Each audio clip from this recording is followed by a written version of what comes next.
Irmãos, nós temos estudado o livro de Êxodo e o temos feito em grandes blocos, que de certa forma se torna um grande desafio. A gente tem, eu particularmente, e creio que os outros pastores também, o pastor Vitor, o presbítero William, nós temos o costume de pegar textos menores da palavra de Deus, e agora falando por mim, e tentar ver ali dentro do texto partes importantes, mensagens importantes, e quando a gente pega um bloco maior, a gente fala, meu Deus, como compartilhar aqui este bloco, e é o caso de hoje, alguns capítulos, 13,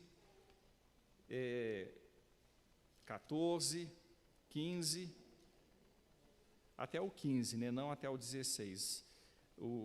Eu coloquei até o 16, mas até o capítulo 15. 3 capítulos e com muita instrução de um momento que lidam com um momento singular, um momento especial dentro da revelação de Deus ao seu povo, e vai nos mostrar mais um aspecto da obra redentiva de Deus, aquilo que Deus faz para redimir o seu povo e os significados por trás disso. E nós vamos tentar compartilhar alguns pontos, pontuar aqui algumas questões dentro destes capítulos que são tão importantes, assim como todo o livro de Êxodo é importante.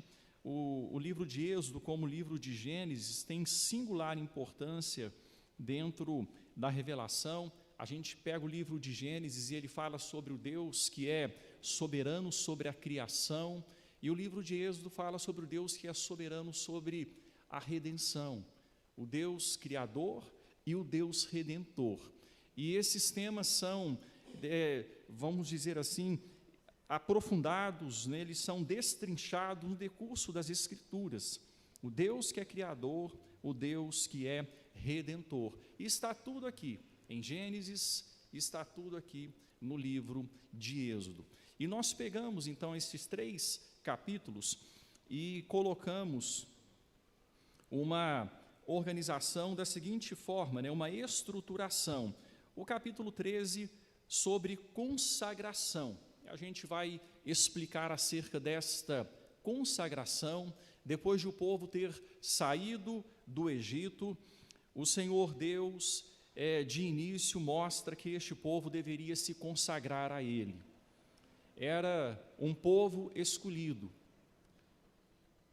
Assim como um texto que o pastor Vitor gosta sempre de usar na impetração da bênção, quando o apóstolo Pedro, falando acerca do povo de Deus no Novo Testamento, diz da seguinte forma: vós que antes não erais povo, mas agora sois povo. Vós que não havíeis alcançado misericórdia, mas agora alcançastes misericórdia.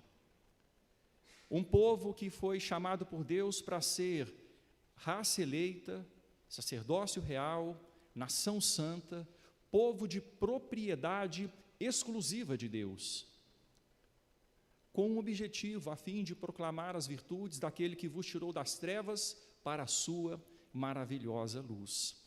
O povo de Deus não foi simplesmente tirado do Egito para ir para onde quisesse, fazer o que quisesse, da forma como quisesse, quando quisesse.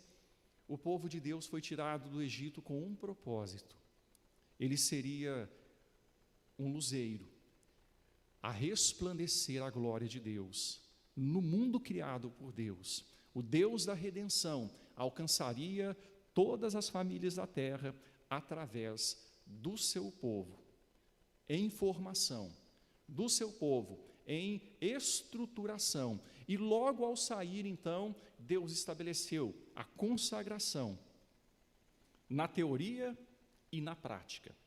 O povo deveria ser consagrado ao Senhor. Depois, no capítulo 14, a gente vai perceber o seguinte, que a vida neste mundo é uma vida que tem as suas lutas, que tem as suas dificuldades, mas estamos sempre guardados pelo Deus que nos chamou. Provas, passagem, proteção. Nós perceberemos isso, né, rapidamente no capítulo de número 14. E, por fim, o capítulo 15, um capítulo de louvor, mas um capítulo que mostra também estas variações com relação à caminhada na vida. No mesmo tempo que nós nos levantamos com um louvor contagiante, daqui a pouco nós somos levados a uma amargura de alma que leva a murmurar. As instabilidades, as ambiguidades da vida nesta terra. E o cuidado que nós, como povo de Deus, devemos ter para evitar que essas ambiguidades nos levem a magoar ou a entristecer, a desonrar o Deus que nos chamou e que de forma tão especial tem cuidado de nós, mesmo naqueles momentos que a nossos olhos não pareçam ser bons e não escolheríamos para nós. Mas graças a Deus, porque Ele é quem nos guia. Eu acho que se fôssemos nós aqueles que nos guiasse, né, se nós guiássemos a nós mesmos, nós iríamos crescer, iríamos nos tornar adultos mimados, imaturos, porque nós iríamos evitar o caminho da prova. Nós iríamos evitar o caminho da dor, da dificuldade, e nós sabemos, em grande parte das situações desta vida, nós crescemos por intermédio da dor. Nós crescemos por intermédio das dificuldades. São as dores de crescimento na vida cristã também. Bom, então vamos, irmãos, para o texto. Os irmãos têm liberdade, se durante a exposição, a nossa ministração, os irmãos quiserem interromper, quiserem perguntar, quiserem compartilhar algo, os irmãos fiquem à vontade, tá bom? E nós vamos ser bem superficiais em alguns pontos, porque o texto é vasto, né, e tem tantos temas, mas a gente vai procurar ressaltar aquilo que entendemos ser importante, né, e cremos que Deus destacou para que fosse compartilhado nesta manhã. Vejam no capítulo 13, no início do capítulo 13, percebam os irmãos que foi a primeira atitude de Deus quando o povo estava saindo do Egito. Ainda estava saindo, o povo ainda estava em deslocamento, ainda estava próximo, e Deus já toma uma atitude. Ela não poderia ser postergada, atrasada, era para que o povo entendesse, era para que o povo tomasse o quanto antes esta atitude. É uma atitude que não pode ficar para depois. Versículos 1 e 2. Eu gostaria que um dos irmãos, por favor, fizesse a leitura, capítulo 13, versículos 1 e 2. Eu acho que hoje não tem o ajudante aí do microfone, mas os irmãos podem ler, por favor, sem o microfone mesmo.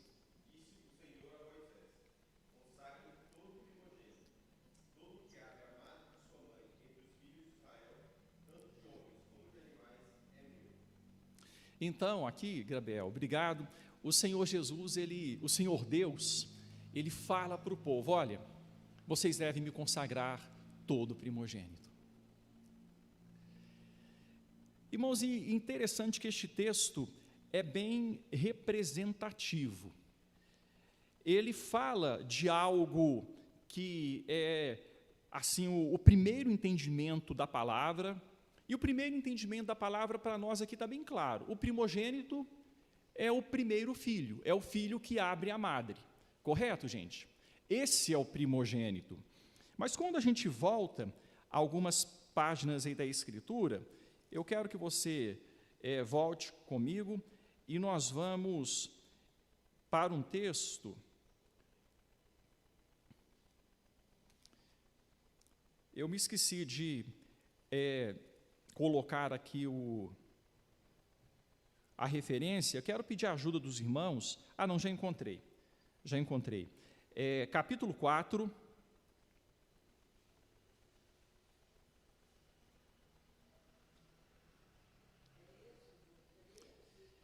Não, agora voltamos para o capítulo 4.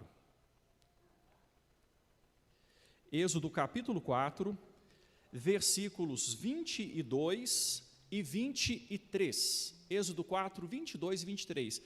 Eu vou pedir, né, para que os irmãos variem aí na leitura, uma hora outra, e sempre com a voz alta, tá bom? Para que todos entendam e fique clara a leitura. Êxodo 4, 23 e 24. Alguém leia, por favor, 22 e 23.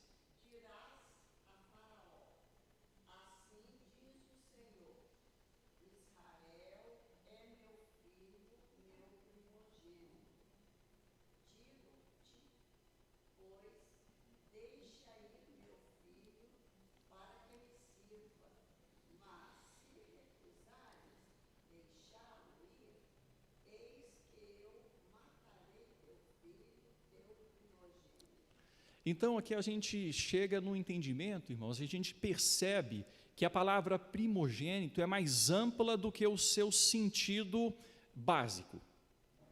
Quando o texto fala que é para o povo de Deus consagrar os seus primogênitos, era, de fato, o primeiro filho, o que abre a madre, tanto de homens quanto de animais. Só que a gente percebe um sentido maior aqui em primogênito no livro de Êxodo. O que o texto que foi lido, está bem claro na leitura, o que o texto que foi lido diz acerca do primogênito de Deus? Quem é o primogênito de Deus? Não, aqui no texto, né? É o povo de Israel. Aqui no texto, Deus trata o povo de Israel como seu primogênito. Israel é meu filho, meu primogênito. Gente, qual que era o sentido do primogênito, ou a distinção, melhor dizendo, do primogênito quanto à sua primogenitura, lá no Antigo Testamento? Vamos pensar nas diferenças aí entre o primogênito e os demais filhos. Quais que eram as peculiaridades de um primogênito? Em relação à sua casa, em relação aos demais filhos, aos demais irmãos. Ele era abençoado, com qual motivo?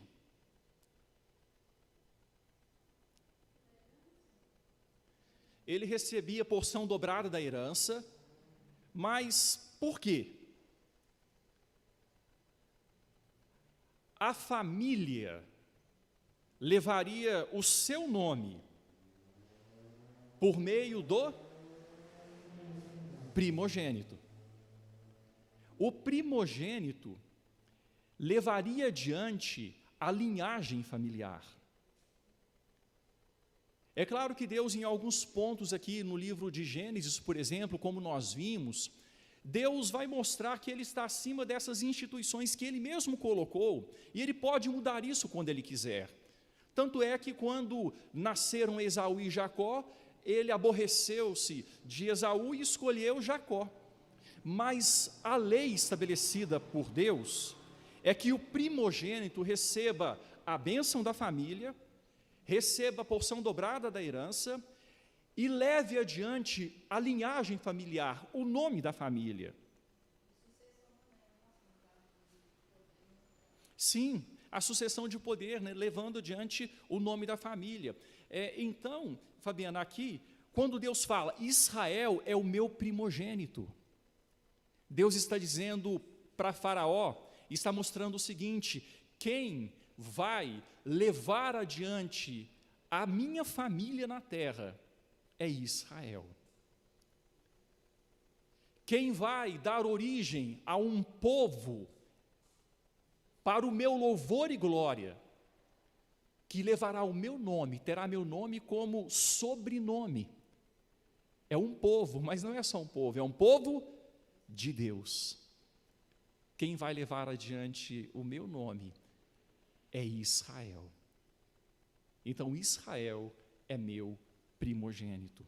Aí agora então, depois de tirar o povo de Israel, Deus, de forma ilustrativa, tendo em vista a 10ª manifestação de juízo, quando houve a morte de todos os primogênitos do Egito, Deus vai dizer: olha, eu quero que vocês me consagrem todo primogênito, todo o que abre a madre de sua mãe, entre os filhos de Israel, tanto de homens como de animais, é meu. E aqui o primogênito consagrado representaria a família. E, em outras palavras, a família estaria consagrada, ou todo o povo de Israel estaria consagrado a Deus através da consagração dos primogênitos. Dá para entender esse raciocínio, irmãos? Então Deus diz que deveria ser assim. Os puros deveriam ser consagrados dos animais. O primogênito deveria ser morto. Dos homens, os primogênitos deveriam ser representados por um animal que morreria em lugar do primogênito. Um cordeiro morreria em lugar do primogênito. E os animais impuros, um animal limpo, um cordeiro, morreria em lugar dos primogênitos dos animais impuros. Acontece, irmãos, todo este processo, toda esta prescrição bíblica logo no início, logo na saída. É algo, então, primordial, é algo que deveria acontecer antes de outras coisas. O povo de Deus não deveria se esquecer de sua vocação. Era um povo, mas não era um povo qualquer, havia um sobrenome: povo de Deus, consagrado a Deus. O fim dos primogênitos do Egito foi lastimoso. Os primogênitos do Egito tiveram um fim trágico. Os primogênitos dos hebreus deveriam ser consagrados a Deus. E esse momento, esta fase de vida, não deveria ser esquecida. Vejam o versículo de número 3. Eu gostaria que um outro irmão lesse, por favor, agora no capítulo 13, voltando para o capítulo 13 de Êxodo.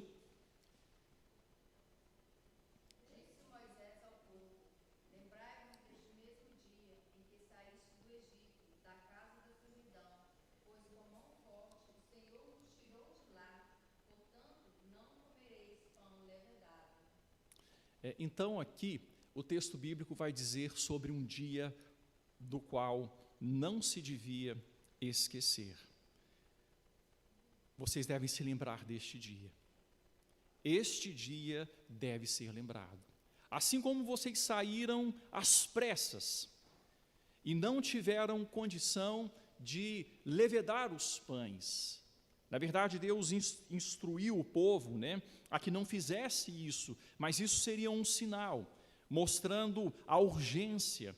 O povo não levedou os pães e comeu pães asmos. E o texto, então, vai dizer o seguinte: olha, vocês vão se lembrar desse dia e todo ano vocês vão celebrar esta festa. Todo ano, por 7 dias, nesta época, vocês comerão pães sem fermento, pães asmos, para que vocês se lembrem da necessidade de separação como povo de Deus. Deus institui uma festa celebratória para que anualmente o povo se lembrasse disso, o povo não se esquecesse que era um povo separado, consagrado para Deus.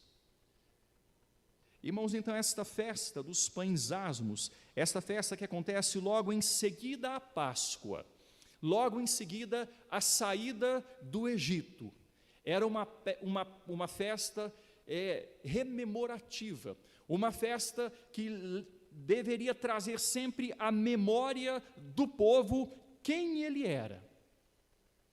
Um povo separado. Aí quando a gente pega o texto de 1 Coríntios 5, versículos 7 e 8, O texto vai relacionar pecado, ou vai fazer essa ilustração do pecado com o fermento. Vocês são separados, devem jogar fora o velho fermento e serem nova massa. Um povo que deveria ser separado. E sabe o que é que deveria acontecer nesse tempo, nesses 7 dias da festa dos pães asmos? Os pais deviam, de forma muito especial, dedicar um tempo aos filhos, para contar aos filhos aquilo que Deus tinha feito, para que o povo não se esquecesse da sua identidade. Qual que era a identidade? Povo de Deus. Vejam o versículo de número 8, do capítulo 13. Alguém leia, por favor.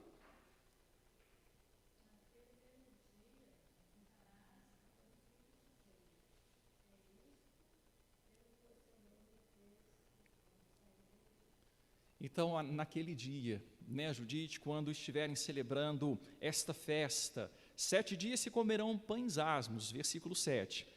Durante este tempo, vocês vão contar para os filhos de vocês, foi isto é pelo que o Senhor me fez, quando saí do Egito. O Senhor me preservou, me tirou da morte, me tirou do Egito, para que eu fosse dele, para que eu fosse povo separado para a glória dele. E todo ano, na festa dos pães asmos, isso deveria acontecer. O povo parar, reunir seus filhos e contar a história, e recontar a história, e mais uma vez, sempre assim. Irmãos, quando nós temos a celebração da ceia do Senhor, os irmãos já devem ter percebido que é o dia quando as crianças ficam no templo. As crianças permanecem.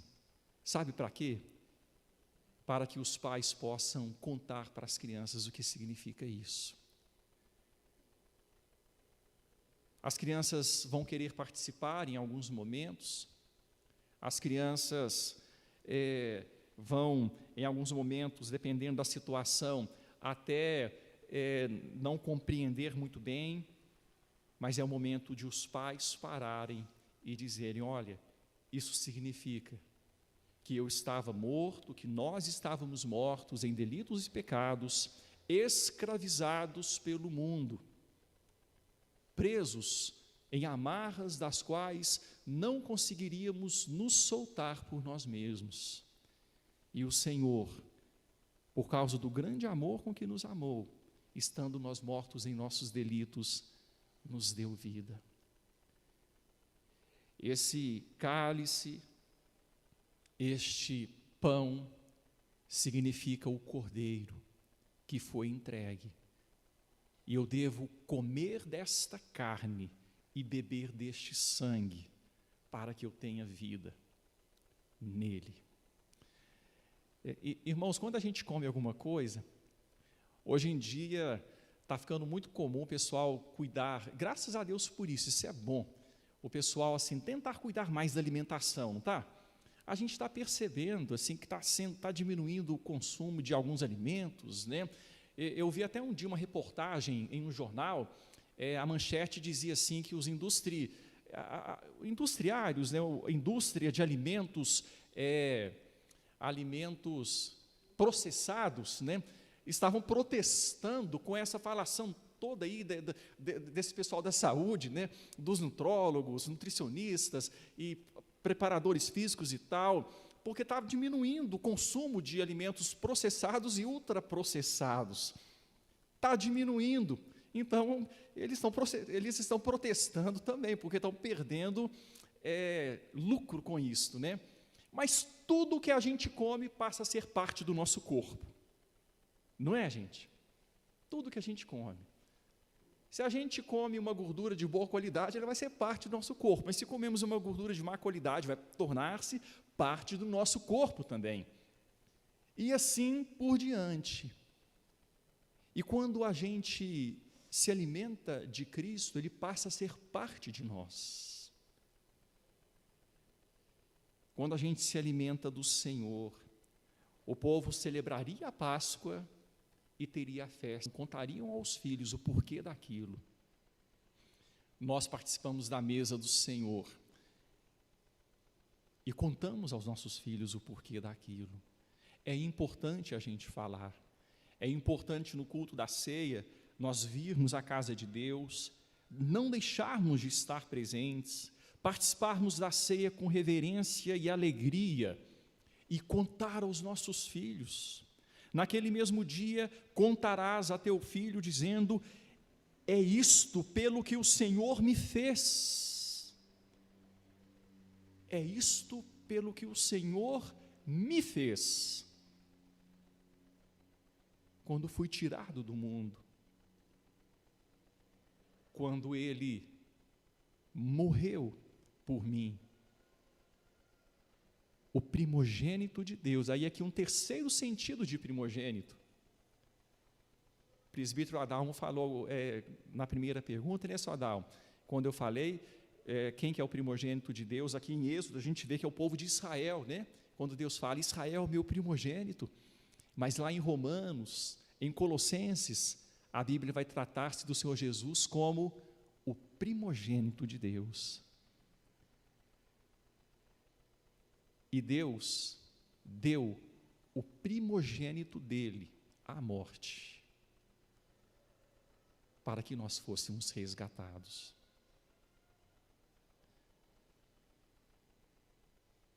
E quando nós nos alimentamos do Cordeiro, nós devemos trazer isso à nossa memória, agradecer a Deus por isso, e não perder a oportunidade de instruir os nossos filhos. Consagração. Aqui a base teórica da consagração. Vamos, irmãos, prosseguir o texto. A partir do versículo de número 11, a gente vai perceber algo bastante interessante.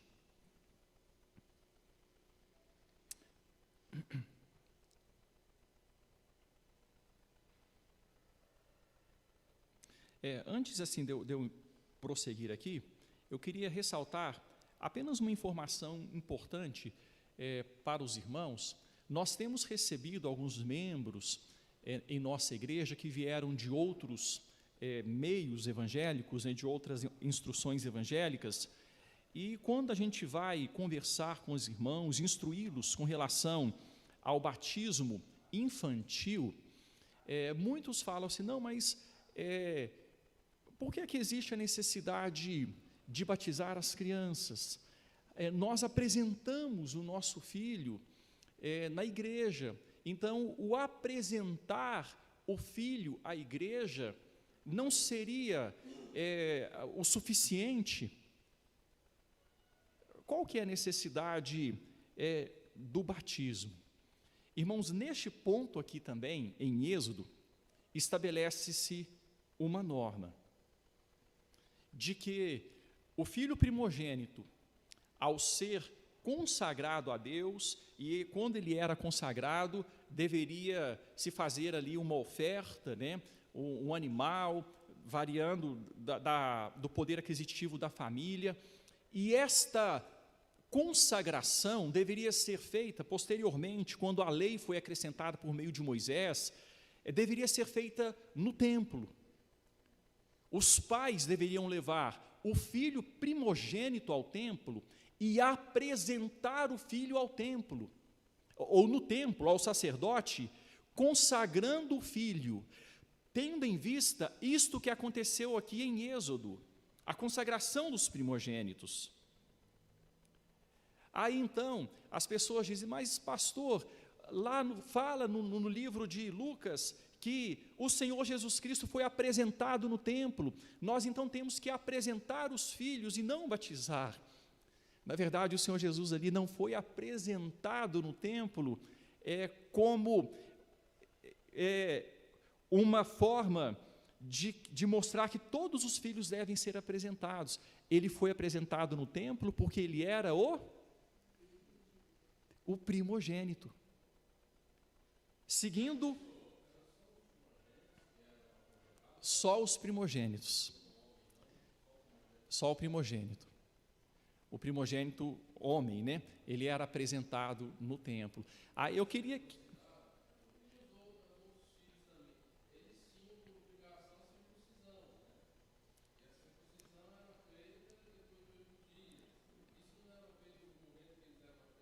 Não. Eles eram apresentados no templo um período bem maior depois. Me parece que o homem, 40 dias depois, e a mulher, 80 dias, ou 30 e 60. Eu sei que tinha um período para o homem, um período para a mulher, que era o dobro. Você falou algo importante, que é o ponto aqui que eu ia seguir. A consagração, desta forma, era para o primogênito, tendo em vista o texto de Êxodo. Agora, a circuncisão era para todo mundo, porque a circuncisão se refere ao batismo. Então, o apresentar não é um símbolo do batismo, não é, é a circuncisão. Então, é uma forma, uma base bíblica equivocada. E nós apresentamos o nosso filho na igreja, não tem base bíblica para isso. A base bíblica para apresentar o filho é errada.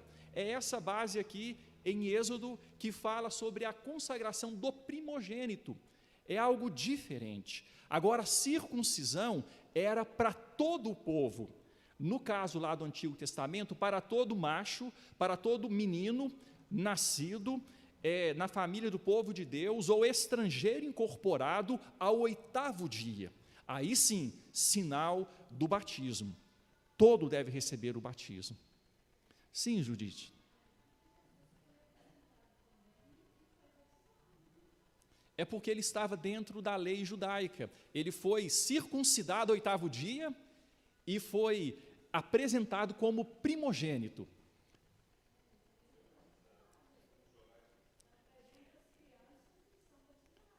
Não, mas aí é diferente. Aí é outra coisa.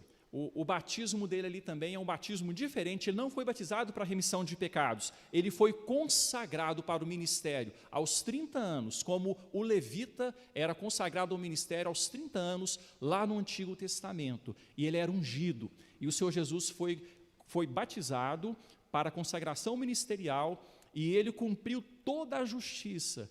Foi João que disse para ele, mas olha, espera aí, você vem a mim para que eu o batize? Eu é que preciso ser batizado pelo Senhor?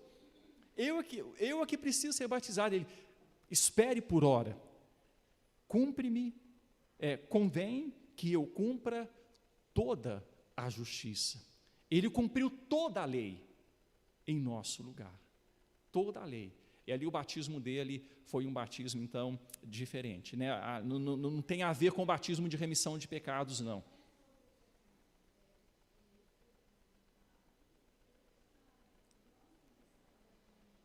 Não, nós não somos apresentados, Juí. Não, aí é diferente. É uma forma, assim, de agradecer a Deus pelo nascimento, não apresentar. Eu só quero tirar essa ideia de apresentar, porque isso é doutrina. Em igrejas que não aceitam o batismo infantil, eles têm como doutrina.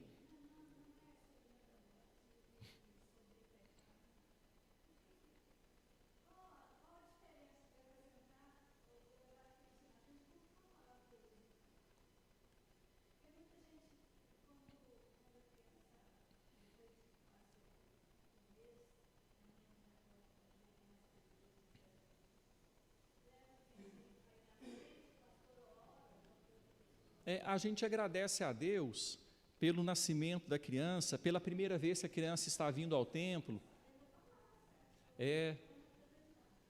mas não é uma atitude que esteja no lugar do batismo. Então o ponto é esse. Não, sim, eu só estou reforçando porque em muitos outros círculos está no lugar do batismo. Sim.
Uhum. Joia, Rafael, muito bem, aprendeu direitinho. Mas é isso, né? Então, a criança, a gente vê aquela criança bonitinha, coradinha, fofinha, é um pequeno pecador. E cuidado com ele, porque ele vai te dar trabalho. Né? Vai dar trabalho, porque já é pecador, né? Priscila, você queria falar?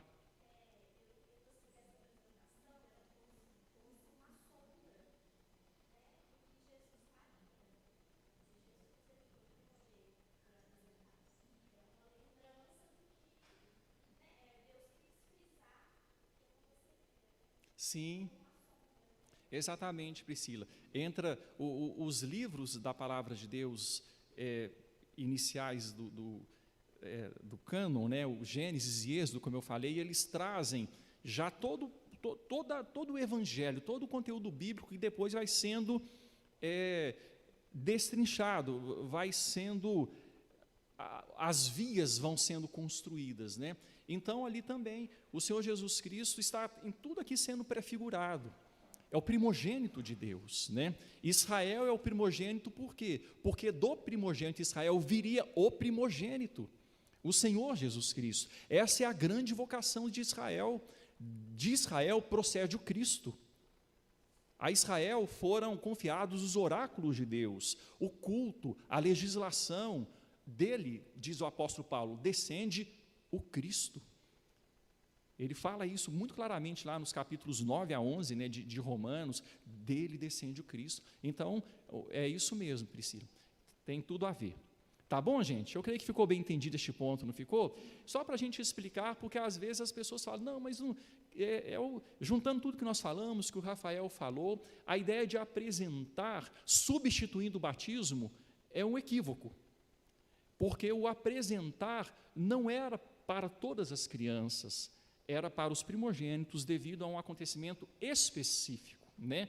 A circuncisão, porém, era para todas as crianças. E a circuncisão, logo ao nascer, ao 8º dia, né? Por que não as mulheres lá no passado? Porque os homens representavam as mulheres.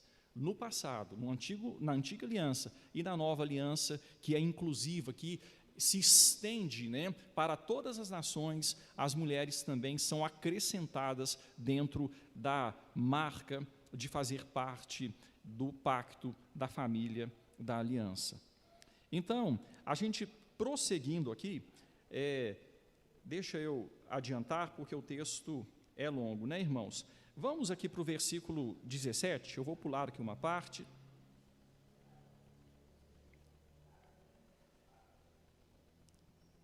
Versículo 17 e 18 do capítulo 13.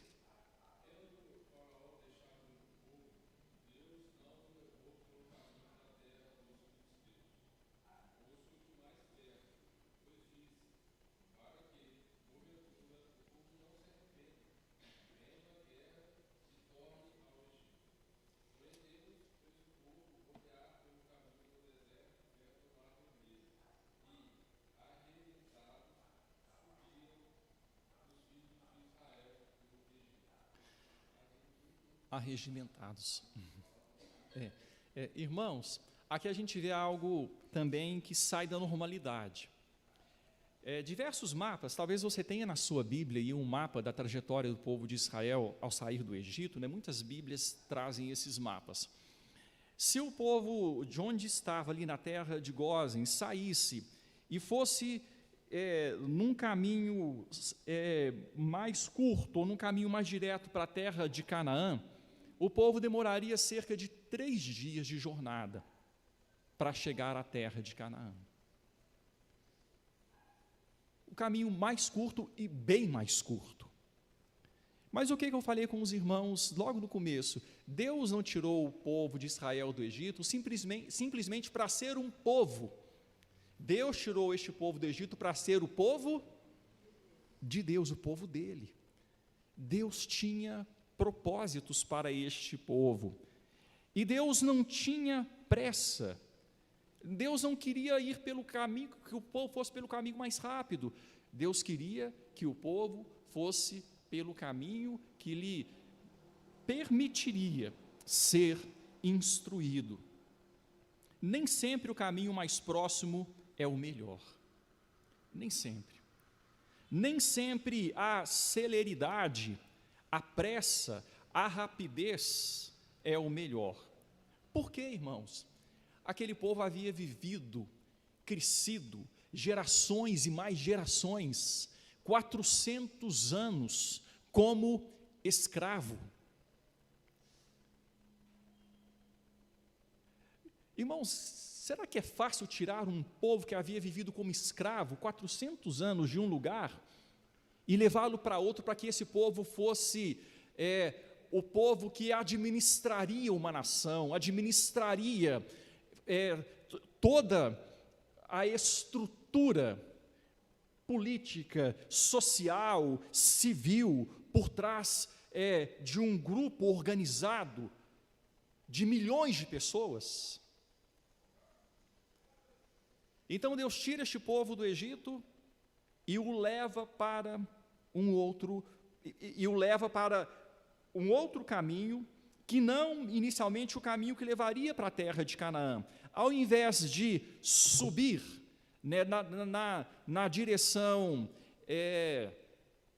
para o norte, né, e para o leste, noroeste, ao invés de subir para essa direção nordeste, né, o povo desce. Deus tinha propósitos ao fazer isso. Deus tinha propósitos. Ele sempre nos conduz pelos melhores caminhos quando confiamos nele, ainda que aparentemente mais longos e difíceis.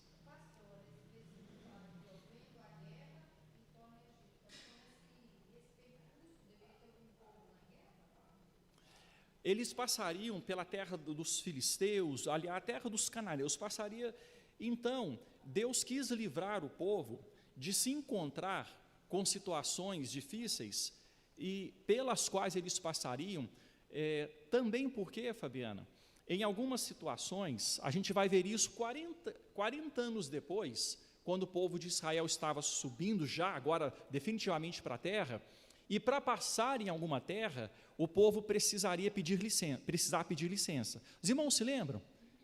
Quando, por exemplo, foi passar pela terra X, e o povo disse, olha, vocês não vão passar por aqui. A terra de Moabe, Og, rei dos amorreus, Seom, rei de Bazã, se eu não estou confundindo aqui, eram reis de povos naquela época, e era tipo um pedágio, ou tipo uma licença. O povo não estava preparado para sair, subir, e de repente pedir, olha, nós queremos passar pela terra de vocês. Não, vocês não vão passar, nós vamos combater vocês em guerra. O povo não estava preparado. Então, ver a guerra é no sentido de ser confrontado com guerra. O povo não estava preparado. O povo não estava ainda, gente, 400 anos de escravidão, era povo que sabia fazer tijolo. Era povo que era chicoteado, acordava de madrugada, chegava em casa e queria dormir, cansado, trabalho forçado. E nos últimos anos, muito mais, porque Faraó começou a ter medo da proliferação do povo, o povo está se tornando mais forte do que nós. Gente, mas um povo escravo, forte, que ainda não tem noção da força que tem. Sim, o povo não está preparado para uma, vamos dizer, insurreição. O povo não ia se insurgir. Como? Era um povo que não tinha isso. Então, ao ver a guerra, não volte para o Egito, né? Nesse sentido, o povo não estava preparado para a guerra, não estava preparado para chegar em Canaã, mas, Fabiana, se Deus quisesse, Deus poderia fazer como fez com o povo. Não estava preparado para a guerra, mas o povo venceu o exército mais poderoso do mundo, de sua época, sem levantar uma arma, sem lançar um dardo. Gente, o exército de Faraó, os seus atiradores de elite, os peritos em guerra, ele escolheu 600, carros com cavaleiros, cavalarianos, enfim, os mais preparados, a sua guarda especial, para irem com ele, para trazer de volta o povo de Israel para o Egito. O que aconteceu? Uma guerra vencida sem que houvesse luta. Deus poderia fazer isso no trajeto, não poderia? Vocês vão, que pode deixar que eu vou abrir caminho para vocês. Josafá também venceu, aconteceu isso. Gideão com 300 homens, Deus podia fazer, mas Deus tinha um propósito, o povo precisava ser tratado. O povo precisava ser instruído. Não era um povo qualquer que chegaria a qualquer lugar e armaria a barraca e tá bom. Não. O povo tinha um sobrenome, era povo de Deus. Eles tinham uma missão e Deus precisaria prepará-lo para isso. Então o povo desce. Ao invés de subir, o povo desce. Deus não tem pressa. Deus ainda tinha um grande milagre a ser realizado, que se tornaria um memorial da ação de Deus no meio do seu povo. A abertura do Mar Vermelho. Isso ainda deveria acontecer. Deus estava preservando Israel, é o texto que você já adiantou, o versículo 17. Deus estava preservando o povo de Israel. Deixa eu só ver aqui, irmãos, se tem um texto, se seria importante a gente fazer a leitura também.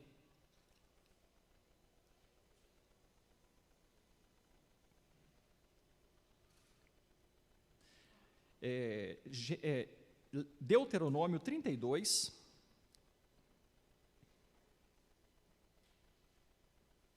Deuteronômio 32, versículos 10, 11 e 12. Deuteronômio 32, 10 a 12, alguém pode ler, por favor? Achou numa terra deserta e num ermo solitário, povoado de ruídos. Rodeou e cuidou dele, guardou como a menina dos olhos. Como a águia desperta a sua ninhada e voeja sobre os seus filhotes, estende as asas e tomando-os, os leva sobre elas. Assim, só o Senhor o guiou, e não havia com eles Deus estranho. Então esse texto fala da forma como Deus cuidou do seu povo. E é interessante quando aqui a exclusividade, versículo 12, só o Senhor o guiou. Só o Senhor o guiou, não havia Deus estranho. Como a águia desperta a sua ninhada e voeja sobre os seus filhotes, a águia cuida deles, os protege. Se porventura precisar de intervenção, ela está pronta. Deus os achou, rodeou, cuidou, guardou como a menina dos olhos. Então está falando sobre a forma como Deus cuidou do seu povo, cuidou do povo de Israel ao tirá-lo do Egito. Então Deus estava preservando o seu povo. Deus queria levar o povo a um lugar tranquilo onde poderia dar-lhe instruções. E Deus levou de fato o povo a um lugar tranquilo. E ali Deus deu instruções a esse povo. E Deus queria ensinar o povo a depender dele e a confiar nele. Certo, irmãos? Aqui a consagração. Tudo isso está dentro de consagração, não está? Aqui a consagração na prática. Deus separando o povo na prática. Teve lá o rito, a questão dos primogênitos, a questão dos sacrifícios pelos primogênitos, o resgate dos primogênitos, agora na prática. E veja só, prosseguindo aqui no versículo 19, eu vou passar bem rápido, irmãos, mas apenas citar, versículo 19, também levou Moisés consigo os ossos de José, pois havia este feito os filhos de Israel jurarem solenemente, dizendo, certamente Deus os visitará daqui. Certamente Deus os visitará. Daqui, pois, levai convosco os meus ossos. 400 anos, irmãos, haviam se passado. Os ossos de José foram guardados. E a promessa feita foi cumprida. Quando José, no leito de morte, falou: olha, eu quero que vocês levem os meus ossos para o lugar que Deus prometeu, os ossos foram levados. E adiante, o texto vai nos mostrar, lá em Josué, que os ossos de José foram sepultados na terra prometida. Deus que cumpre suas promessas. E, por fim, versículos 20 a 22, irmãos, como eu disse, o texto é tão grande, tão assim, cheio de instruções. Rapidamente, os versículos 20, 21 e 22, alguém leia, por favor.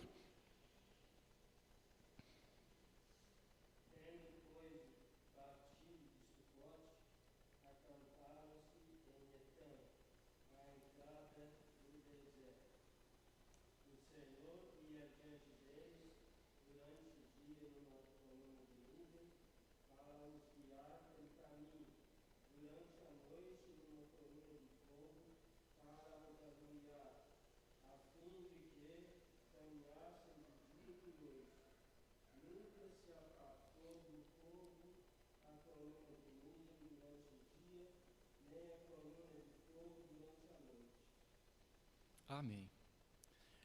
Presbítero Adalmo, o povo estava perdido? Estava super bem conduzido, não é? Super bem conduzido. Embora, em alguns momentos, o povo ficasse, se perguntasse ali, mas o que a gente está fazendo aqui? Por que a gente está vindo para cá? Não acontece o mesmo com a gente, na nossa vida?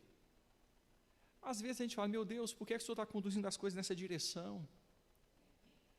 Às vezes a nossa vida, irmãos, a gente não sabe muito bem por que daquilo, naquele lugar, naquele momento.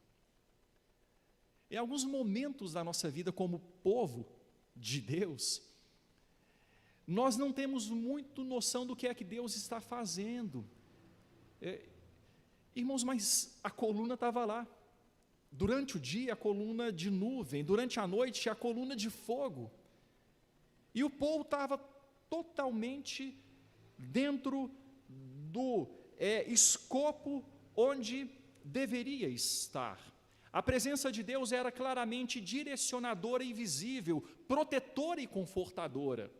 Eu quero rapidamente ler com vocês, por favor, vamos abrir a Bíblia no livro dos Salmos, deixa o texto marcado aí, mas vamos para Salmos. Irmãos, esse momento da vida do povo de Deus é citado pelo resto das Escrituras, e repetidamente. Salmo 78, verso 14, alguém leia, por favor, Salmo 78, 14.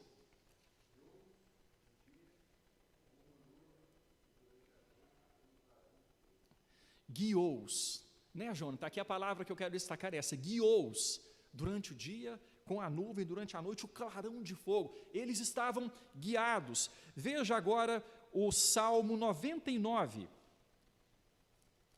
Salmo 99, versículos 6 e 7.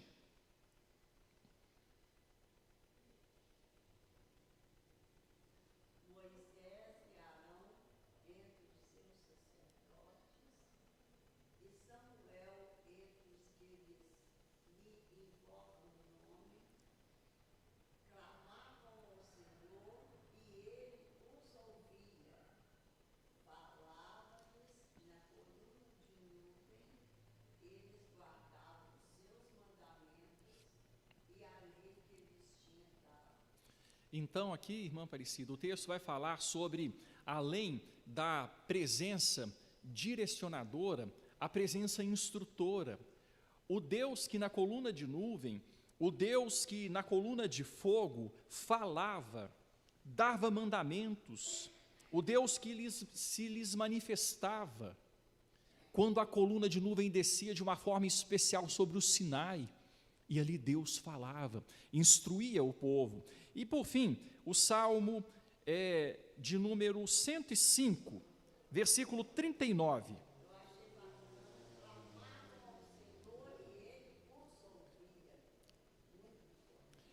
não deixa de ouvir, né? Aqueles que clamam a Ele. Salmo 105, versículo 39, alguém leia, por favor. Ele estendeu uma nuvem que lhe servisse de toldo e um fogo para os iluminar de noite. Olha que legal, gente. Uma nuvem que lhe servisse de toldo. O cuidado de Deus. Gente, clima de deserto é bastante característico, né? Muito quente de dia e muito frio à noite.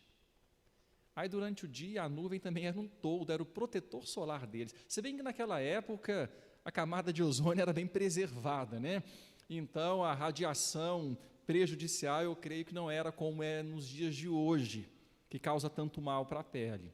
Naquela época o ambiente ainda era bem preservado, mas servia de proteção para dar a eles qualidade no deslocamento, servia de toldo. Às vezes Israel pergunta, né? Hoje não pergunta mais, porque eu já respondi diversas vezes, quando a gente está indo para a escola, em momentos assim, de muito calor, que vê algumas senhoras com sombrinha, ô pai, por que aquela mulher está com uma sombrinha se não está chovendo? Eu não, Israel, para proteger do sol, né? Porque sombrinha também ajuda a proteger do sol. Então é o toldo de Deus, uma nuvem que lhe servisse de toldo. Deus que se preocupa com o nosso bem-estar também. Deus que se preocupa com a nossa qualidade de vida também. Fazia sombra para o povo no deserto. À noite esquentava a noite deles. Aquecimento ali, né? Aquecimento da parte de Deus nas noites frias do deserto. Irmãos, as colunas de fogo, de nuvem, nos lembram da presença de Deus em nossa vida, o Deus que nos guia através da sua palavra, através do seu Espírito. Todos os que são guiados pelo Espírito de Deus são filhos de Deus. Lâmpada para os meus pés é a tua palavra e luz para os meus caminhos. Deus nos conduz, ainda que em alguns momentos a gente não entenda. Deus está conduzindo. Vou passar, irmãos, bem rápido, prometo aos irmãos que se não der, a gente não vai delongar o horário, mas vamos para o capítulo 14, que nós vamos falar sobre provas, passagem, proteção. Um testemunho da grandeza do poder de Deus e da insignificância do poder do homem. Diante das provações, podemos sempre confiar em Deus.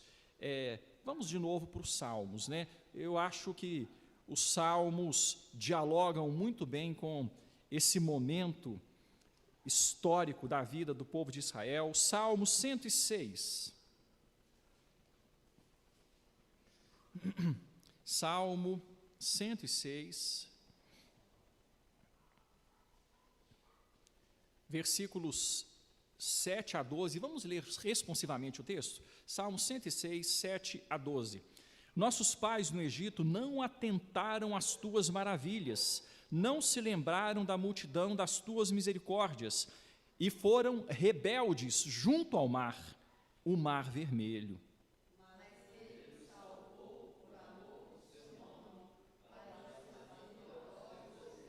Repreendeu o mar vermelho e ele secou, e fê-los passar pelos abismos como por um deserto.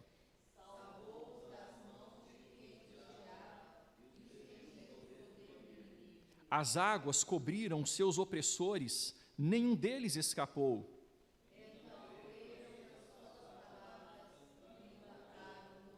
Gente, olha que misto de coisas, né? Primeiro, falta de fé, e ação paciente, longânima, benigna de Deus, mas o povo aqui rebelde, e muito rapidamente rebelde, e Deus por amor, versículo 8, salvando o povo, para fazer notório o seu poder. No versículo 9, repreendeu o mar, fez o povo passar como por um deserto, né? Lá no leito do mar, e Deus os salvou, as águas cobriram os opressores, e eles então creram, cantaram louvores. Rebelião, amor de Deus, amor benigno, amor ágape, amor que se manifesta diante daquele que não merece, e manifestação de poder, e por fim louvor. Então toda essa miscelânea, né, toda essa mistura acontece aqui no capítulo 14. Vamos lá, rapidamente então, versículos 1 e 2 de Êxodo 14. Alguém leia, por favor.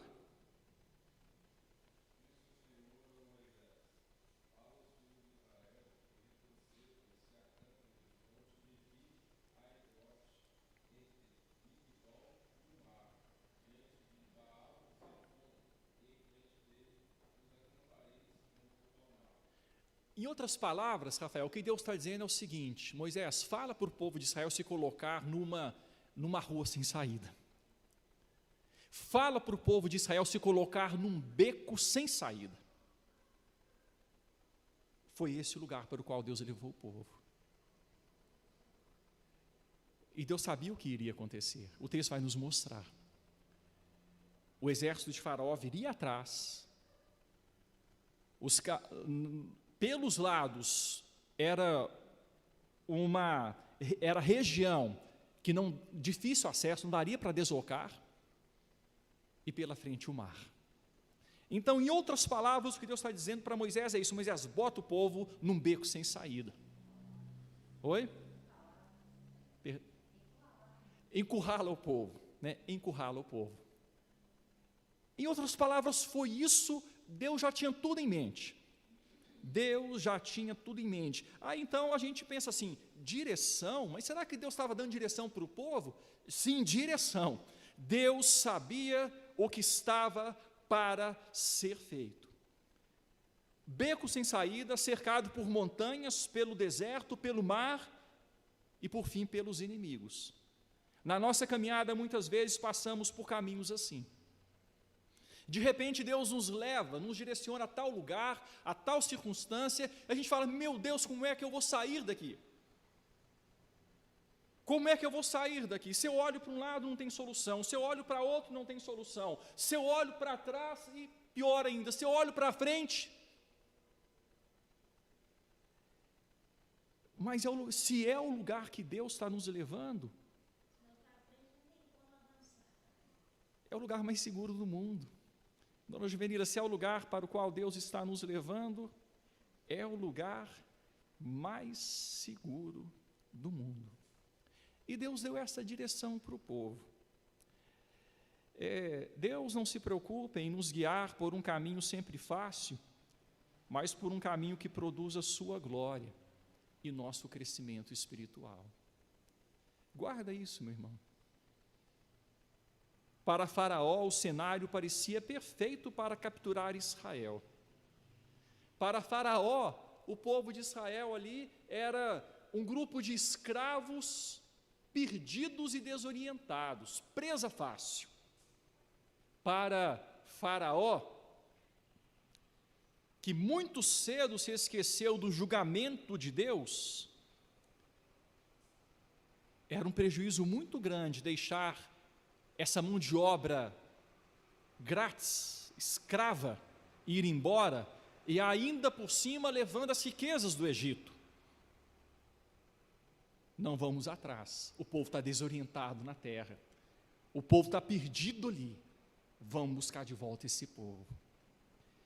Para Faraó, era isso que estava acontecendo, seria presa fácil. E Faraó, então, se esquece de tudo que havia acontecido, se esquece da catástrofe, da tragédia que estava o seu reinado, cada família, cada casa marcada por luto, se esquece de tudo e se cresce na sua ambição, na sua rebelião contra Deus. Junta o seu exército equipado, bem treinado, e vai. Irmãos, e avançando o texto, guiando-se por vistas, guiando-se por fé. Vamos observar aqui os versículos 10, 11 e 12.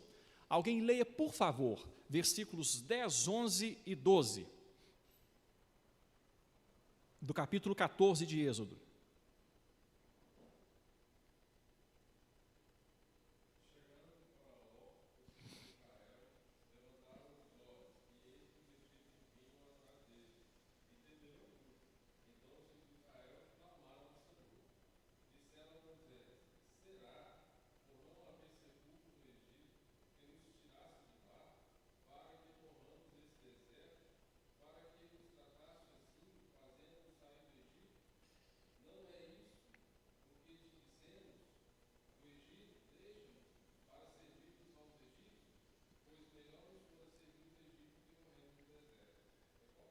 Até aí, ok. Rafael, o povo aqui, muito cedo, Faraó se esqueceu do juízo e muito cedo Israel se esqueceu do livramento. O que é pior? Faraó se esqueceu do juízo, Israel esqueceu do livramento, de tudo que Deus já havia feito. E vejam as palavras duras que o povo fala. A rebelião. Muito cedo, não é, gente? Muito cedo. O povo começa a murmurar. Os filhos de Israel clamaram ao Senhor, mas não foi um clamor, sabe, de fé, de confiança, de declaração, de submissão, não. Foi um clamor amargo, duro. Espera aí, não tinha sepulcro no Egito para nos sepultar, não? Não tinha sepulcro lá para colocar os nossos corpos, não? Por que é que você nos tirou de lá? Falando para Moisés, mas Deus vai falar para Moisés, Deus vai falar depois adiante o seguinte para o povo: olha, quando vocês reclamam a Moisés, vocês estão reclamando, murmurando de mim. Não é contra Moisés que vocês murmuram, é contra mim. O povo começou a ser duro com Deus, muito duro. Por que nos trataste assim, fazendo-nos sair do Egito? Nós não dissemos que nós não queríamos ir?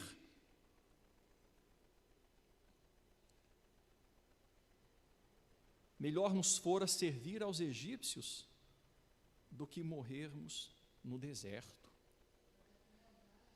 Oi? Melhor nos fora. Gente, são palavras ingratas, não são? E palavras de rebelião, como o Salmo 106 vai nos dizer: melhor nos fora morrer no Egito do que servir no Egito, né? Ser escravo no Egito do que morrer no deserto. Andando por vistas, guiando-se por vistas. Vocês se lembram daquele cântico que nós cantamos, né? Essa paz que eu sinto em minha alma, não é porque tudo me vai bem. Aí tem uma parte que diz: não me guio por vistas, alegre sou ou alegre estou, né? Não me guio por vistas, lembrando do texto de Abacuque, né? Ainda que a figueira não floresça, não haja fruto na vide, o fruto da oliveira minta, eu ainda assim me regozijo no Senhor. Não há circunstância, mas aqui o povo estava se guiando por vistas, e foi duro com Deus, foi amargo, guiando-se por vistas. Aí a gente vê, por outro lado, Moisés guiando-se por fé. Moisés agindo de forma diferente. A partir do versículo 13, Moisés respondeu ao povo: não temais, aquietai-vos, vede o livramento do Senhor que hoje vos fará, porque os egípcios que hoje vedes, nunca mais os tornareis a ver. O Senhor pelejará por vós, e vós vos calareis. Vocês vão ficar sem palavras, vocês não vão ter o que dizer diante daquilo que o Senhor fará, e vão até se arrepender, aqui eu acrescentando, vão se arrepender do que vocês falaram, porque vocês vão se calar, vocês estão se rebelando, perdendo a fé, agindo por vistas, muito rápido, não temais.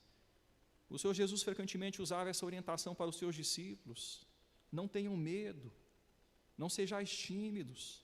A fé e o medo das circunstâncias não podem coexistir. Aquietai-vos. Nossa ação deve estar baseada na confiança no Deus a quem servimos e que sabe o que é melhor para nós. Se foi a coluna de nuvem, se foi a coluna de fogo que levou o povo para aquele lugar, gente, Deus está no comando. E Deus sabe o que faz. Nós não estamos aqui porque quisemos.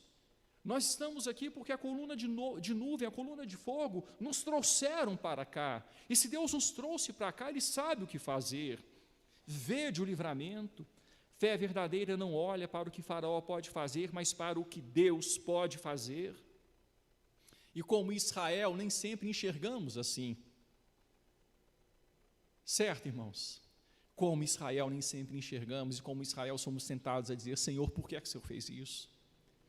Senhor, eu não pedi isso. Eu preferia estar na outra situação. E às vezes nossas palavras são duras, assim como o profeta Malaquias, narra as palavras de Deus: as vossas palavras foram duras contra mim, foram duras, pesadas. E aqui então a gente vê, seguindo, o clamar e o agir. Clamar e agir. Moisés clama a Deus e age. E o povo marcha. E o mar vermelho se abre, e o povo avança. Beco sem saída? Não. Rua sem saída? Não. Encurralados? Não. Se Deus está no comando, não. Nunca. Para Deus sempre há uma saída. Para Deus sempre há uma solução. O povo vai. O mar se abre, 2 paredes de água, e o povo passa. E o povo vai adiante, e se cala, e vê o livramento que Deus lhe dá. Entre o povo e o perigo, Deus. A coluna que estava à frente passa para trás. Para o povo de Israel era claridade, para o povo do Egito era pavor. Aquele povo entra em pavor. A maldição de Deus cai sobre aquele povo. As rodas começam a emperrar, as coisas começam a dar errado, e aquele povo: vamos sair daqui. Os deuses estão lutando contra nós.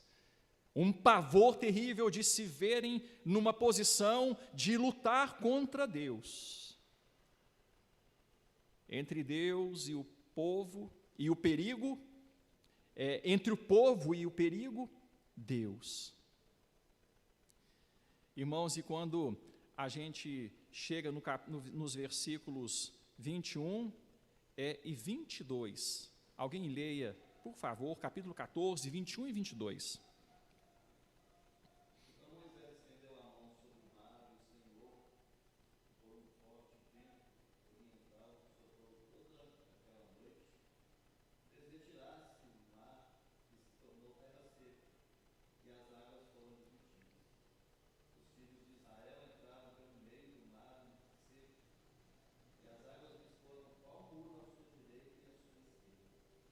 Amém.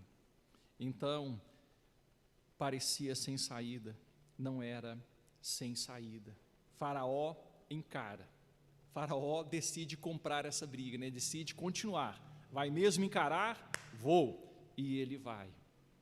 Israel vence e nem lutou.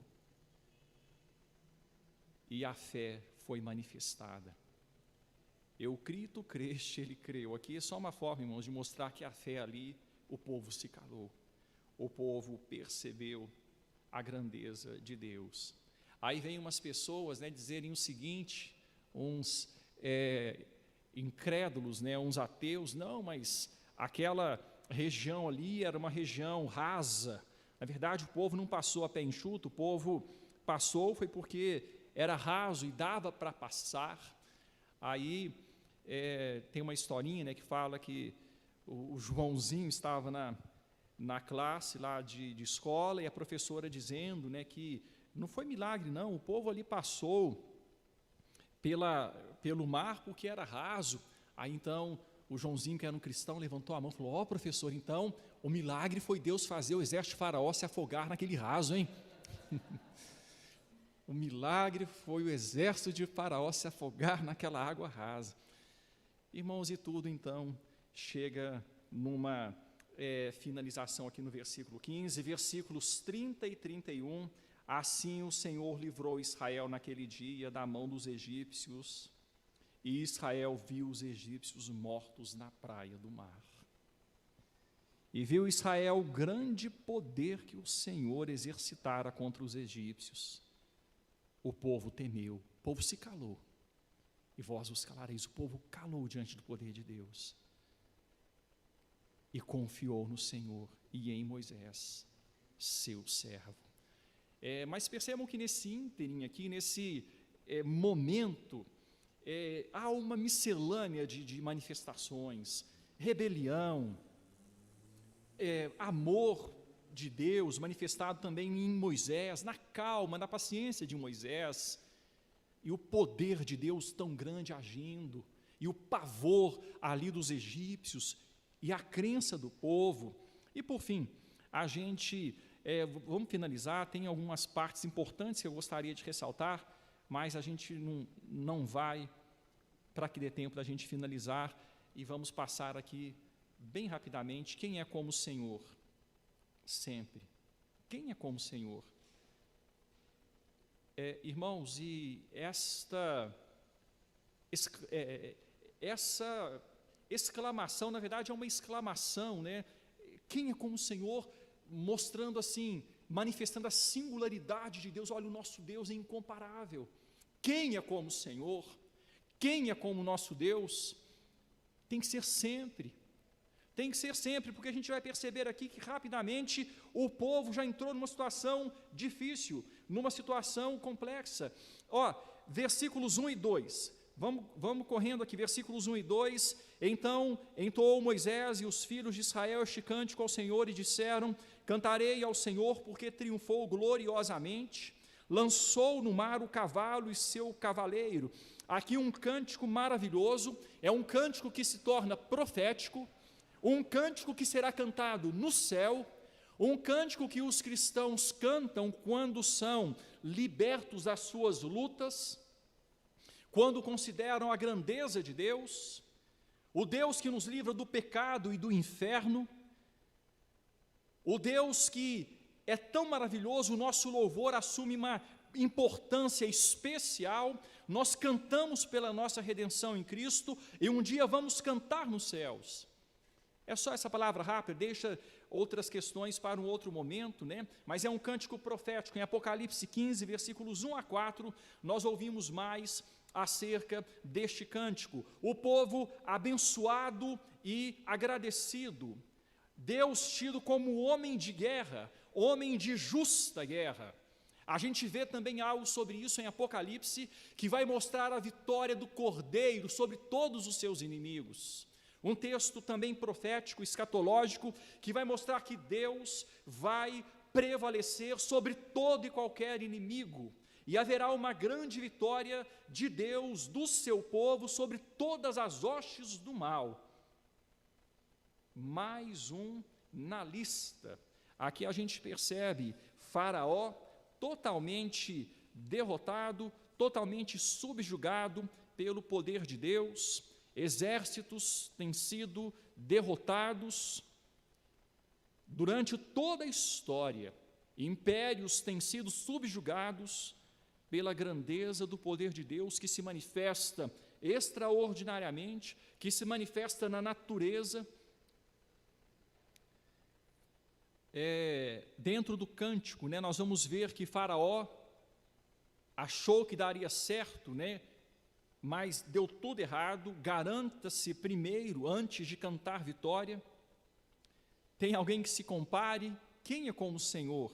O Deus incomparável. O renome de Deus se espalhando e se tornou um grande renome pelas nações. Todos os povos ouviram e isso se tornou notório entre todas as nações. 40 anos depois, o povo de Canaã ainda temia quando o povo de Deus começou a chegar na terra de Canaã. Olha, foi esse Deus, o Deus desse povo, que abriu o mar vermelho, e o povo desmaiava em suas almas.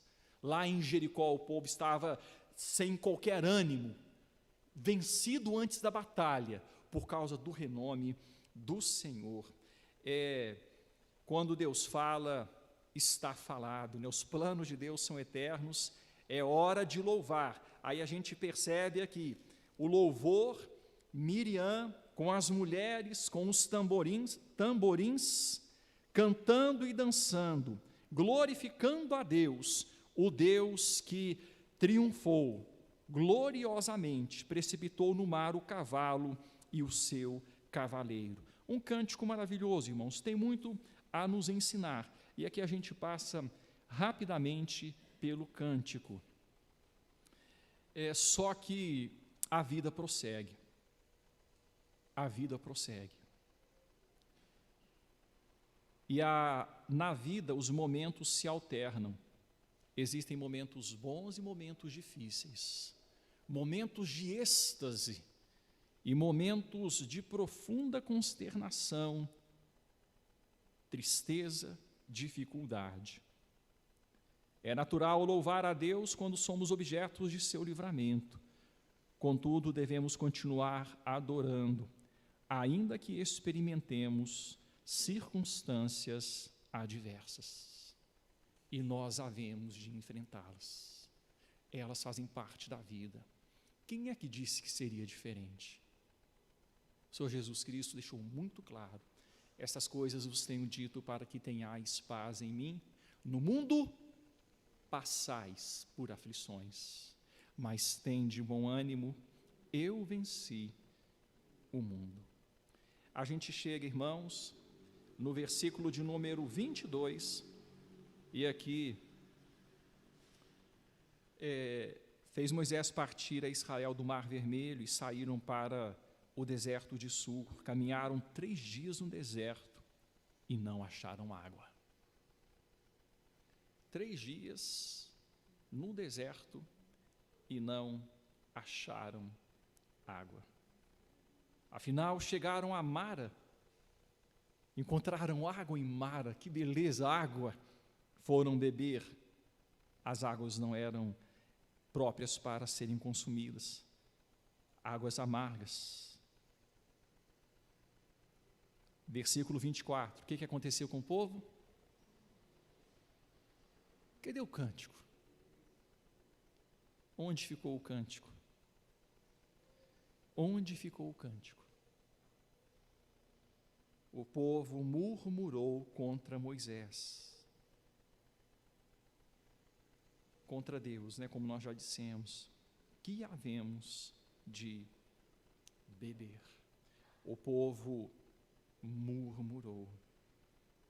Então Moisés clamou ao Senhor, e o Senhor lhe mostrou uma árvore, e ali Deus tornou doces aquelas águas, elas puderam ser consumidas.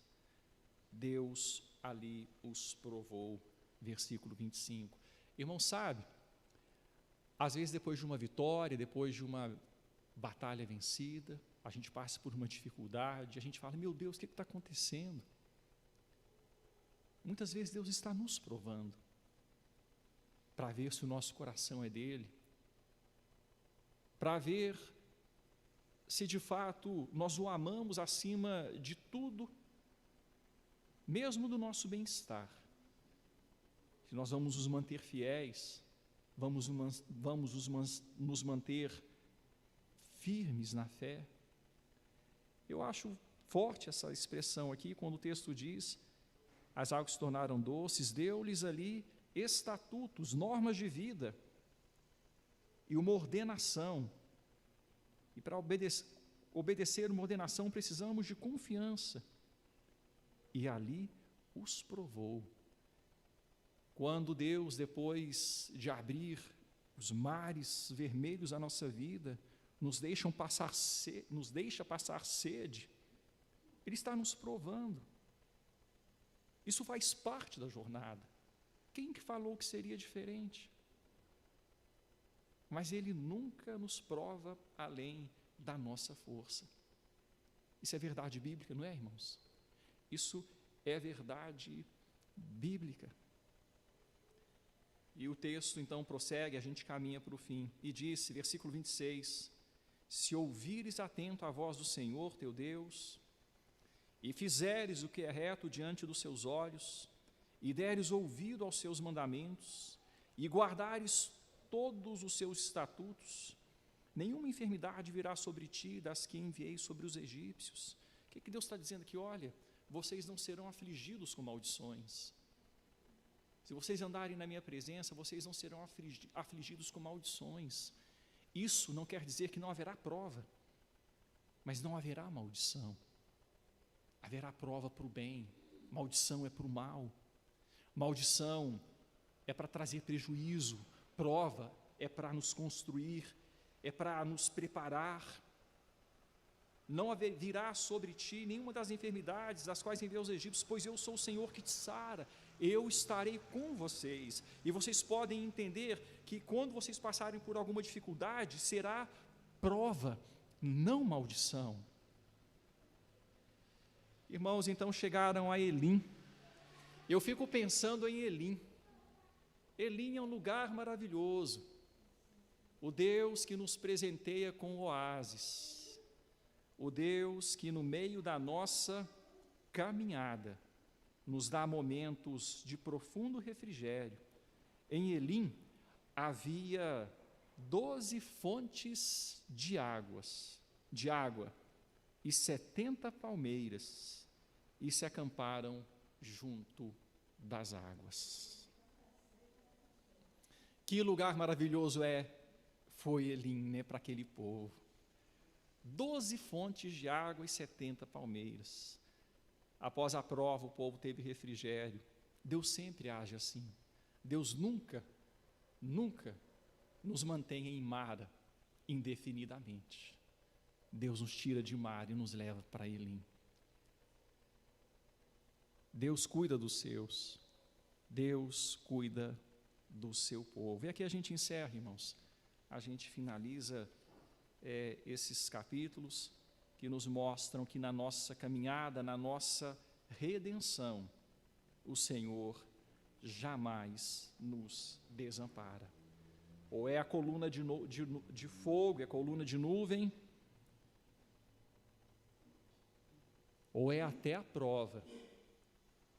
Mara, Elim, Mara, né, a prova, mas o refrigério sempre vem e Deus sempre se manifesta presente e nos leva até o lugar que Ele já determinou que chegaremos. Amém, irmãos? Vamos agradecer a Deus, vamos falar com Ele. Como?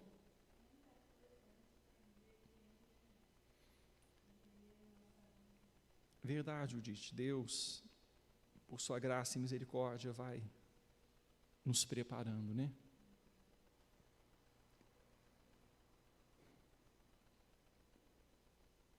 Senhor, ficamos constrangidos diante do seu amor.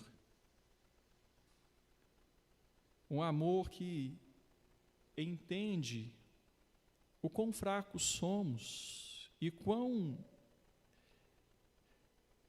vulnerável, frágil é a nossa memória. A memória intelectual, nem sempre, mas a memória emocional. Lembramos-nos, ó Deus, de livramentos, só que as emoções alteradas muitas vezes desprezam essas lembranças e nos levam muitas vezes a blasfemar contra o Senhor, a duvidar do seu amor, a duvidar do seu cuidado, a duvidar da sua direção. Perdoa-nos, Senhor. Deus, obrigado, porque nós somos um povo, mas não um povo sem qualificativo. Nós somos povo de Deus. Nós temos uma missão proclamar as virtudes do Senhor que nos tirou das trevas para a sua maravilhosa luz. Nós fomos raça eleita, sacerdócio real, nação santa, povo de propriedade exclusiva do Senhor. Ajuda-nos, Pai, na nossa trajetória. Ajuda-nos, Senhor, a não nos esquecer destas verdades. Que o Teu Espírito e a Tua Palavra sejam a nossa coluna de nuvem e a nossa coluna de fogo. Que nos manifestemos sempre agradecidos, ó Deus, quando o Mar Vermelho se abrir, quando estivermos em Elim, mas que não deixemos de adorar quando estivermos em Mara, que não deixemos de adorar quando nos acharmos, por um momento, encurralados, em becos sem saída. Que não nos esqueçamos que nós somos primogênitos do Senhor e que a nossa vida deve ser diferenciada, a nossa vida deve ser vivida em consagração ao Senhor. Ajuda-nos, Pai. Ouve a nossa oração, perdoa-nos nas nossas faltas, nas nossas murmurações, porque como este povo, nós somos. Era povo de Deus, povo do Senhor, nós também somos povo do Senhor, e nós corremos o risco de errar, e de fato em muitos momentos erramos, como eles erraram, mas queremos errar menos, Senhor, ajuda-nos. Continue conosco, dá-nos um dia feliz, um dia abençoado, um dia de crescimento, um dia de comunhão com o Senhor, Pai. Em nome de Jesus. Amém.